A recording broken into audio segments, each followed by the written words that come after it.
reports also, John, about Elon Musk meeting with Iran's ambassador to the United Nations. What's this about? This is a fascinating development, Dan, and it's interesting because Elon Musk has no government role. He has no official role. He is expected to be a part of a new Trump administration office which is being called DOGE. It's about the Department of Government Efficiency, also named after an internet meme and Musk's own cryptocurrency.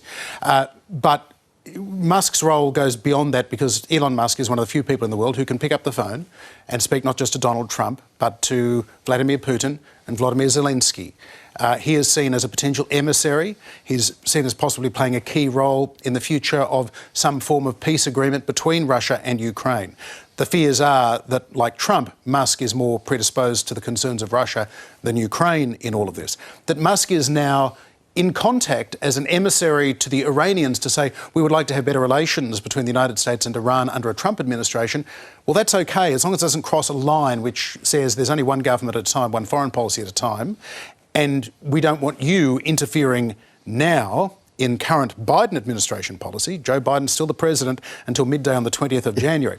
So this is a very fine line that is being walked, but it also suggests, Dan, that Elon Musk could very, very easily tread on the toes of the future Secretary of State, Marco Rubio, for example. If Elon Musk can pick up the phone and talk to the Iranians, where does that leave Marco Rubio? Where indeed does it leave Donald Trump? So we have got this, the world's richest man, wandering around Mar-a-Lago and the White House, potentially able to subvert or further American policy interests.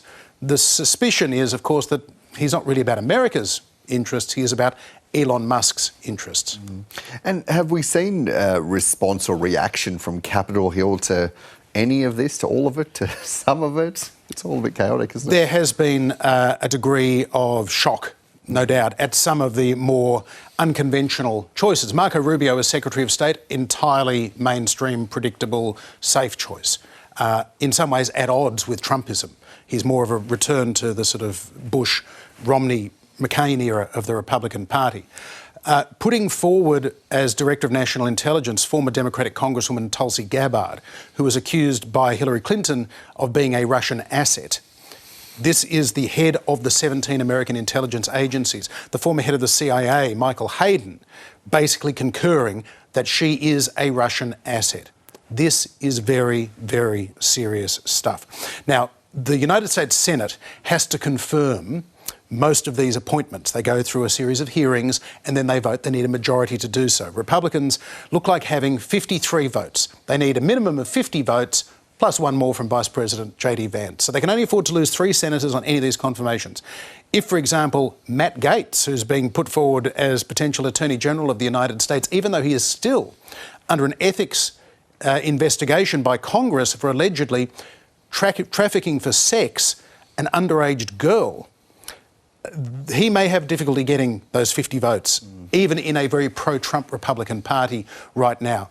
Trump has got other options. He can basically shove these appointments through when the Senate is in recess, a so-called recess appointment, where they can serve for 2 years in effectively an acting role. The Senate can counter that by saying, well, we're not going into recess. We will have one senator every 5 or so days come in, bang the gavel into session, bang it out of session again, and we're never in recess. That's if Republicans want to stop Trump, and that's the big question. Do Republicans, after winning this quite strong and quite unexpected victory, are they going to defy Donald Trump so early in his second term? Are they going to say, well, OK, we won't let you have Matt Gaetz, but you can have your next choice? And maybe this is a part of the game that Trump is playing. Put some radical choices out there first, then pull them back and put in the person you really want, who might have been controversial in ordinary circumstances, but at least they're not as bad as Matt Gaetz, Tulsi Gabbard and Robert F. Kennedy Jr., who are certainly way, way out of the mainstream, not qualified and in some ways problematic in the extreme in terms of their credentials and their opinions. And just finally, John, there have been a whole raft of appointments since we last spoke. Are we getting more of an insight into the way that Donald Trump is shaping his cabinet and what his agenda is going to be for the next four years from January? Yes. This is all of those who feared that Donald Trump, if re-elected, would have no guardrails whatsoever, no pushback from the people around him. That appears to be coming to fruition now. When Donald Trump was first elected, he didn't expect to win in 2016. When he came to office in 2017, because so many Republicans had publicly opposed him, he could not draw on many of the people who had served for Bush, had served for Reagan, had worked for Romney or McCain. He couldn't serve, they'd all spoken out against him and said he was unfit to be president. So he drew very heavily then from the military to fill a lot of those senior posts. Well, this time he's not going for military, he is going for absolute Trump loyalists. All of the people who, for the last 8 years, governors, think tankers, TV hosts, in the case of the future Defence Secretary Pete Hegseth, a TV host, are being put into these senior roles because, first and foremost, they may not be qualified, they may not even be sane, but they're Trump loyalists. They will do what Trump wants or be his proxies, because at the end of the day, Trump is not that interested in many parts of governing. He has the things that he is interested in, and then he likes to golf. And he's happy, though, to have acolytes who are in his mould to now pursue these broad policies and just to get on with it.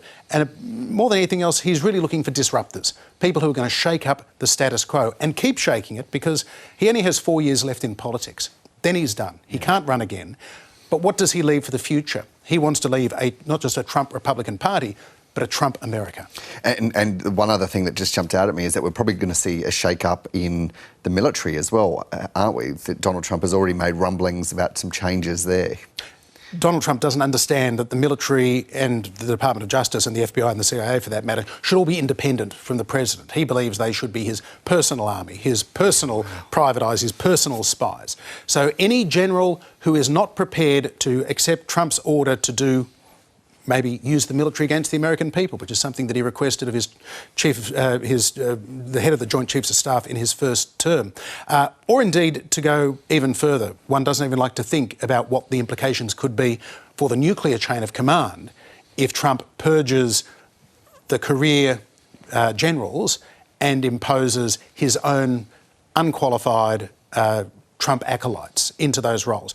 But it will politicise the military in a way that he would argue, well, the military's already politicised because a bunch of generals have been criticising me for years. So they started it. I'm going to finish it. He wants to purge any anti-Trump people from the military and put pro-Trump people in.